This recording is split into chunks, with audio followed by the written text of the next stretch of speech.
got the Synth Samurai live. What's going on, man? That's it, man. Just taking a little break. Was checking out some PWM Mantis videos this morning and some Hydrosynth patches and everything. Because you got me all fired up to get back into digging into the Hydrosynth again. Yeah, man. I so I sent you some patches last night. Yeah. I also sent you stuff for the Wave State and the OP6. Yep. So yeah, man. I'm the same way. I'm like trying to discover stuff all over again, like we were talking about last night. But I got to tell you, the Mantis. I don't know.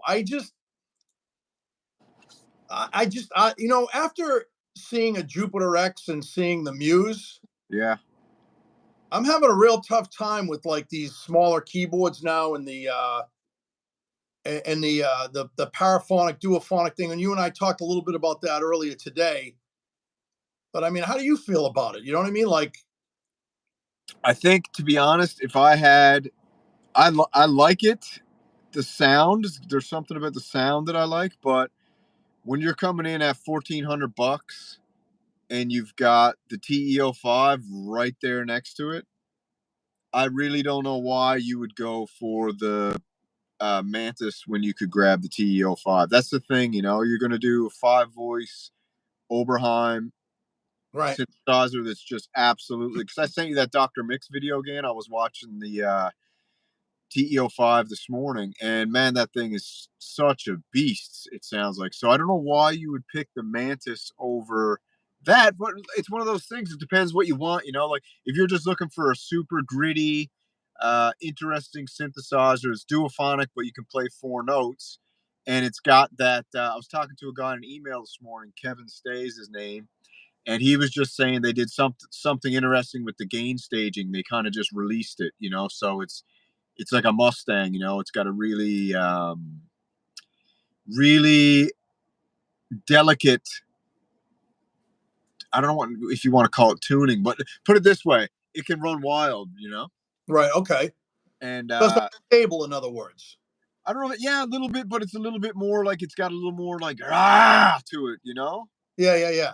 That's what kind of the way I got from what he was saying. I didn't totally understand it, but what I got was it got a little more like, it's kind of got that runaway wasp style, and the Oscar, it's got that weird kind of.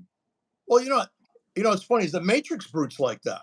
Yeah, when you did the Matrix Brute patches the other day, I was even like, oh man, that sounds a little bit too gritty for me. Yeah, it gets gnarly. But you can trim the fat off of that, like it literally. Yeah. But it definitely gets gnarly. You know what I mean? What's up, Tactical MIDI? Yeah, man. So like, it's so weird. Like I listen to it, and then I want to watch the Nick Bat one because Nick does a lot. What I like about Nick is he gets a little bit more experimental with things. Yeah. So I mean, I'll take a look at it. I do like the way they designed it. I like the color of it and stuff. So those sides are magnetic. You can pop them off. They're magnets. So I don't know if they're going to release a color scheme that you can buy off the website, but they also said, that you can 3D print them. They'll release the 3D printing schematics. So that's cool. That's kind of cool. That's kind of different, customizable. You know what I mean? I mean, it'd look good with wood end cheeks. It would look nice. Anything looks good with wood end cheeks, dude. It's got a sound though. It's a hybrid too, right? So it's got the analog filters with the digital oscillator, so it can come up with some cool sounds too, Yeah. I don't know. I again, like I'm gonna have to listen to Nick's. I mean, it's funny when we first came across that. What was that? Super Booth. Yep. I was kind of like, wow, this is interesting. This sounds really good, but I don't know. It's just so weird, dude. Like after when you get like, I have a couple of polysynths, and when you start getting into that stuff, I'm getting really tired of like just mono stuff. Like, I and I have a bunch of that too. But one of the things like the MS1 that I have, you got to run that thing through effects unless you're just doing some dry bass sounds and stuff. And that thing can sound really gnarly. That's got some rasp to it, man. It's, but as far as like buying more, more, you know, analog mono, even an analog hybrid mono synth. Like I don't know. And I know it's duophonic or paraphonic. The only thing that made me interested is what you told me today about the monopoly by Behringer. Yeah. That synth is still intrigues the hell out of me. Now, what about the MS? Was it the MS5? The MS5, I don't think it's paraphonic. That's the thing. I gotta look into it because the fact that it didn't have a sequencer, wasn't paraphonic, I was like, but then see, they added two filters and they got the friggin' sample and hold in there. So they got a bunch of stuff that's like, you know, The mixer section on that looks pretty cool the too. mixer sections look cool. It looks like cool. Someone wrote me last night and they said they got an MS5 and they said it's blowing their mind. They're loving the sound of it, right? So Oh, that's cool. the Behringer, I think, is just kind of like incrementally getting better and better and better with sound.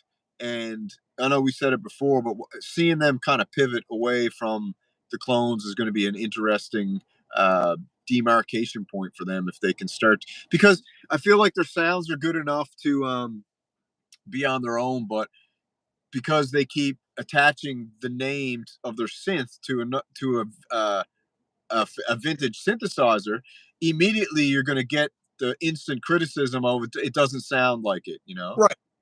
which is like kind of annoying, and that's why I wish they'd stop doing it now. You Well, know, the stupid thing about that is like I watched this video. This guy's from he's down south somewhere. He's got a really heavy southern drawl, and he blacks out the screen, and he's got a Model D, and he's got a Mini Moog Model D, mm-hmm. and he's got them side by side, but he blacks out the screen, and then and you don't know what's what.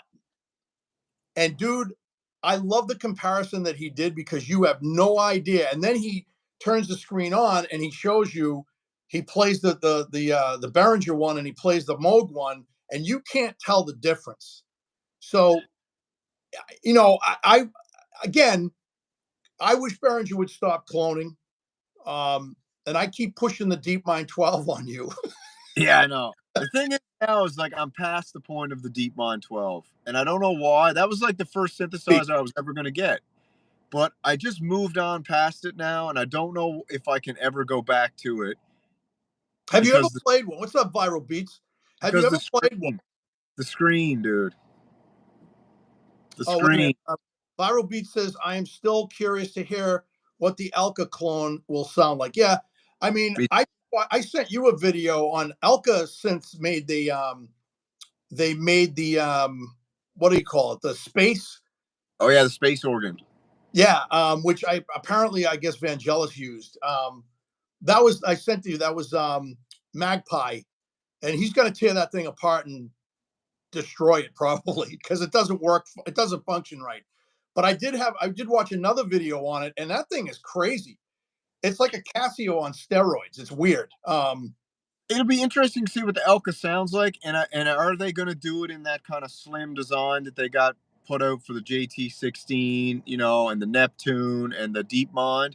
Because one of the cool things about the Elka was actually how it looked too.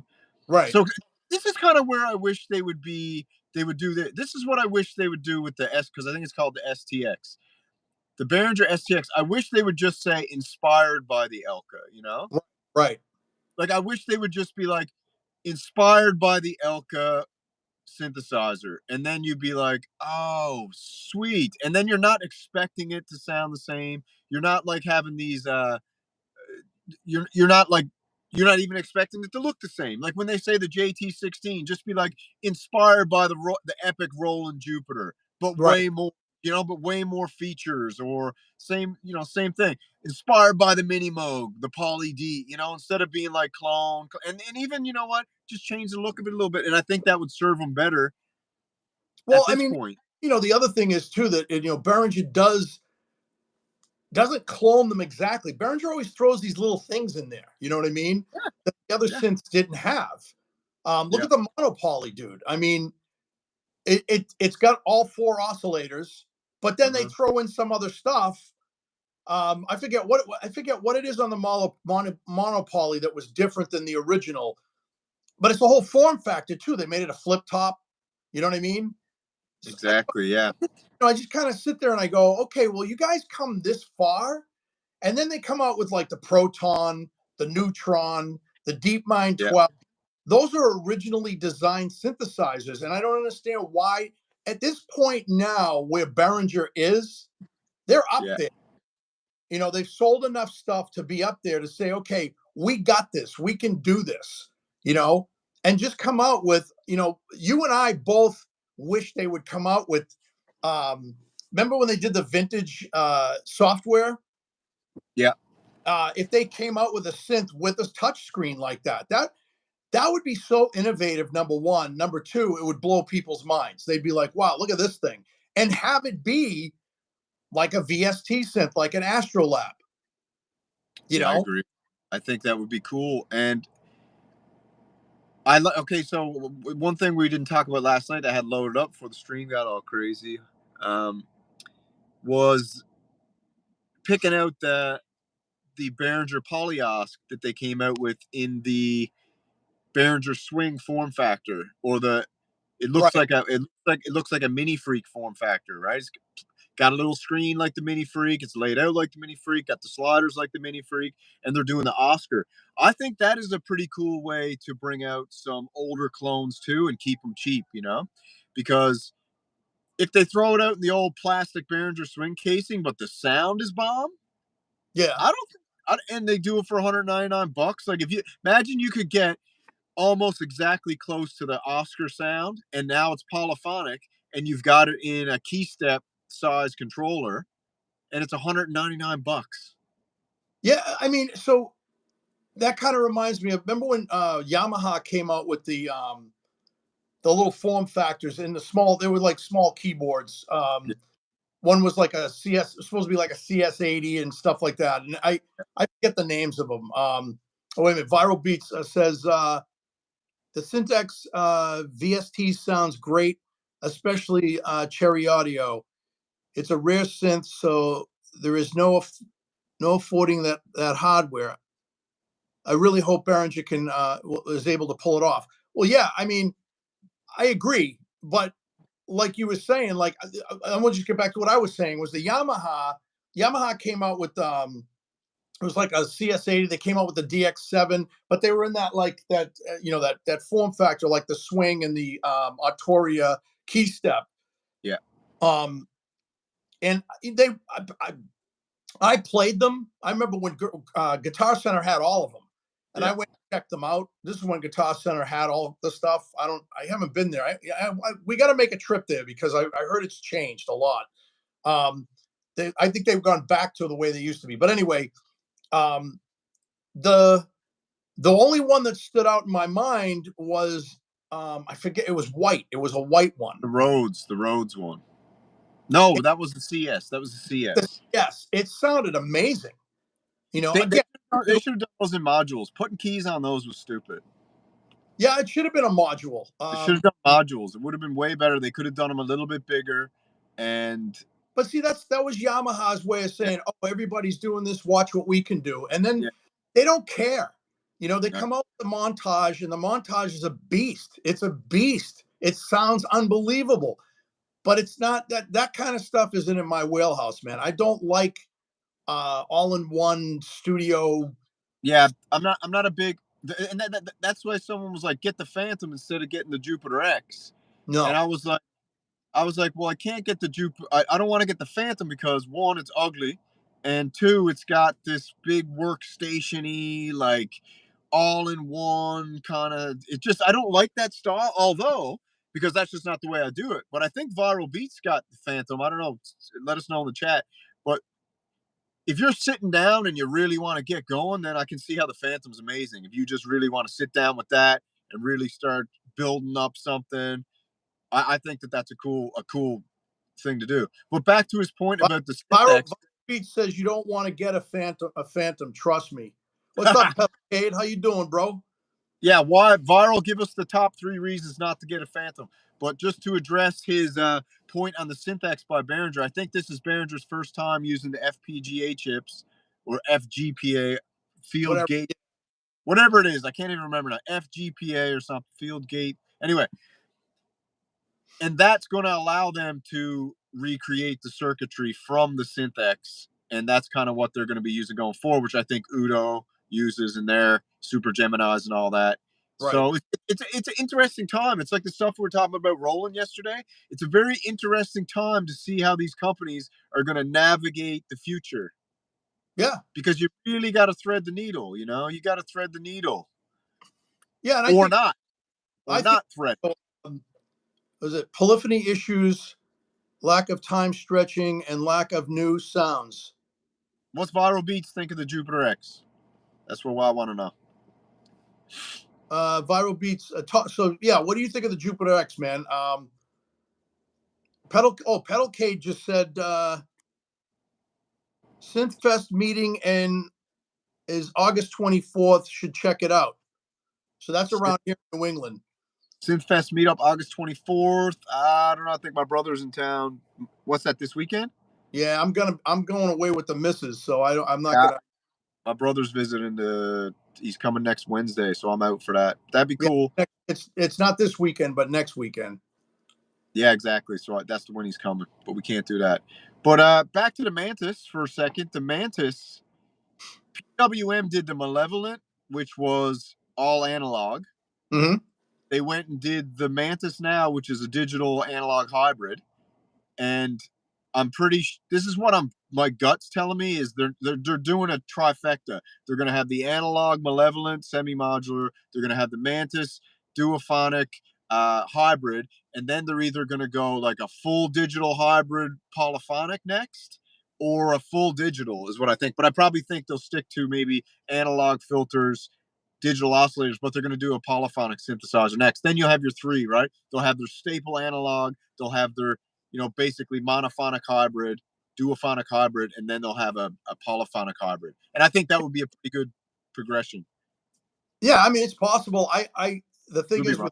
with like we talked about. Oh, by the way, Viral Beat says I think it sounds good, and the fact you can use the WC1 dongle makes all the difference. The WC1 dongle is not compatible with the Phantom, so no full access to the Roland Cloud That's in the stupid. flagship. Um, That's yeah, crazy. but anyway, so I think that's a good idea. But like we were talking about last night, also was the fact that the it costs a lot of money for analog, Mm-hmm. and I think that's why we talked about this. I mean, look at Korg. Korg, they came out with the Prologue, right? Um, that's a hybrid synth. It's analog, but it's got what? It's got digital VCOs, doesn't it? Digital oscillators, yeah, and It the analog filters. yeah, Or is it, yeah. yeah. So I mean, I think it's cool and everything. I think more and more And people. they allow third party oscillators. You can put from you can put all this effects and oscillators, which is cool. Prologue Mark II got to be coming soon. Yeah, and I think but I think we're going to see more of that, more hybrid stuff, because it's got to keep the price down, dude. Because I don't care what anybody says, the Mini Freak and the Micro Freak, those are killer little synthesizers, and they're hybrids, Yeah, and they're you cheap, know, and they're cheap. So I mean, but it's they're not cheap. They're not cheaply made, but they're cheap in price. no, I don't think that thing's cheaply made at all. Made I in metal.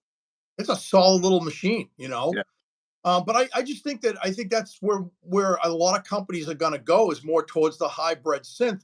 It only makes sense for them because the other thing is it's going to be less expensive to build and also less expensive to in the pocketbook of the consumer because you know let's face it, you and I both want a Jupiter X and a Muse. yeah, exactly, exactly. But I mean that's some serious dough. And the Is it man, how is much? this is it blasphemous to say that it would be so awesome if Moog put out a hybrid? I don't think they would.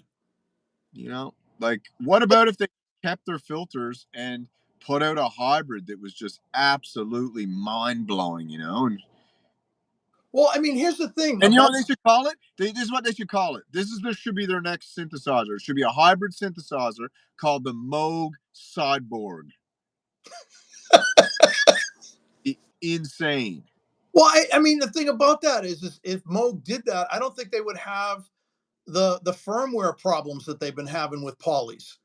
And I think that's And the big they thing could is there. look what they could throw in there, dude. They could throw friggin' 96 voices in there then. It'd be sick, You you know. know?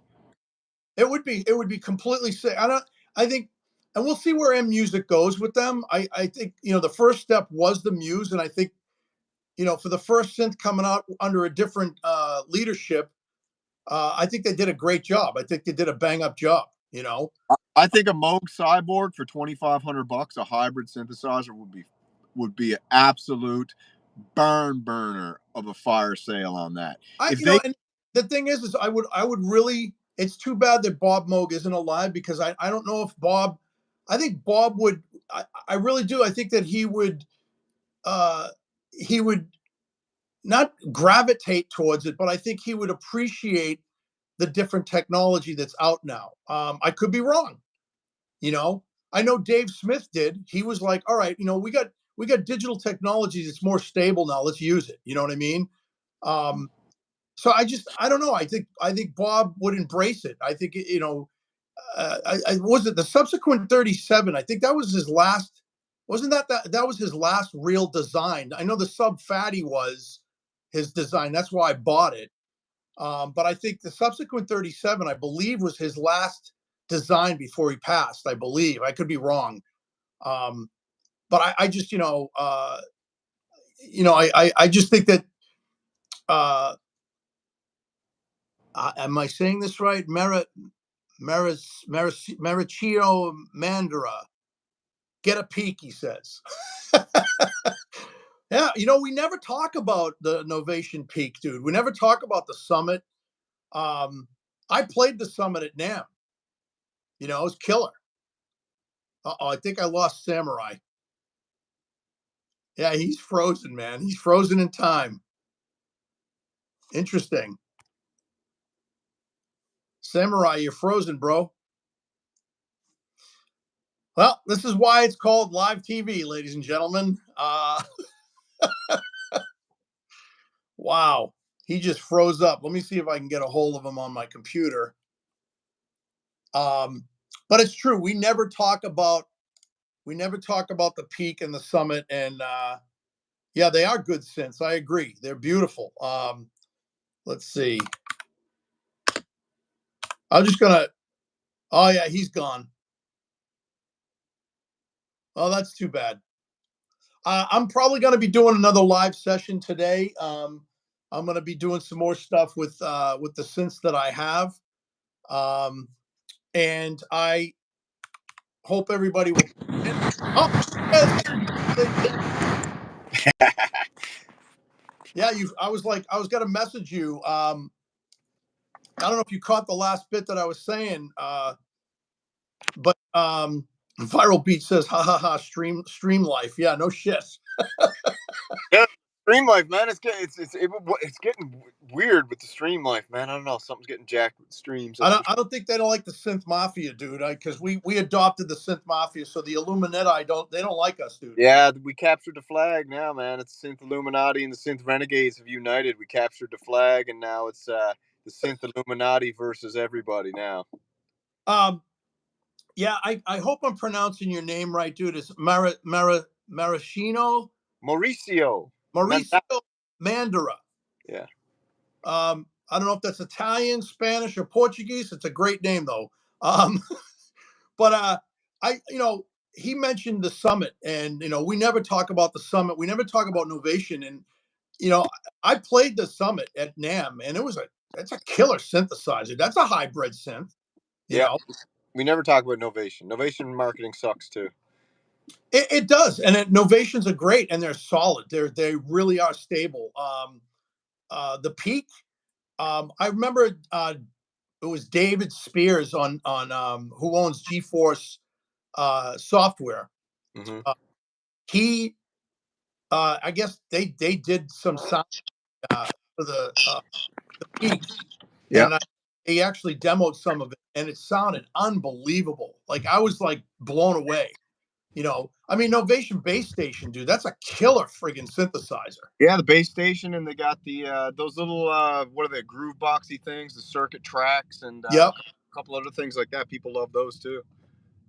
Yeah, I don't know, like if is like um I imagine the base station when I remember the base station one when it first came out, it was only like $800. Mm-hmm. I don't know what the prices are now for Novation stuff. It must be up there still, right? I think it's still pretty expensive. I heard Novation's got Marie a got Italian the way. Oh, Gumbati. I'm Italian too. yeah. Bugatti. Yeah, you guys are synth mafia. I'm synth renegade. You know that. That's right. You know. Uh, yeah. So I'm trying. I'm just gonna look that up real quick if you don't mind. Yeah, I'm go just for it. I got like a couple minutes and I got to start. Yeah. I just want curious to see what the Novation Peak what the price is. Novation Peak is probably $14.99. Wow, dude, this is killer. The base station is $499. Yeah, that's cheap. What's the peak? What's the summit and the peak? I think the peak might be either 1,200, I think, or 1,100, 11.99. Let's see. And the summit might be 2,000 The actually. summit's up there. Yeah. The peak is 1599. Oh, serious? Yeah. Oh, that's They got expensive, but voice it's awesome. 8 voice polyphonic synthesizer module with 3 oscillators per voice, 1 analog multi-mode filter per voice, 60 digital wavetables. Yeah, so it's a hybrid, dude, and it's got an arpeggiator. It's nice. Yeah, that's another Chris Huggett synth, right? So he made those too. He was in on those as well, right? Yeah. He's the hybrid master. That's why when he did the Oscar, and was the Wasp a hybrid? No.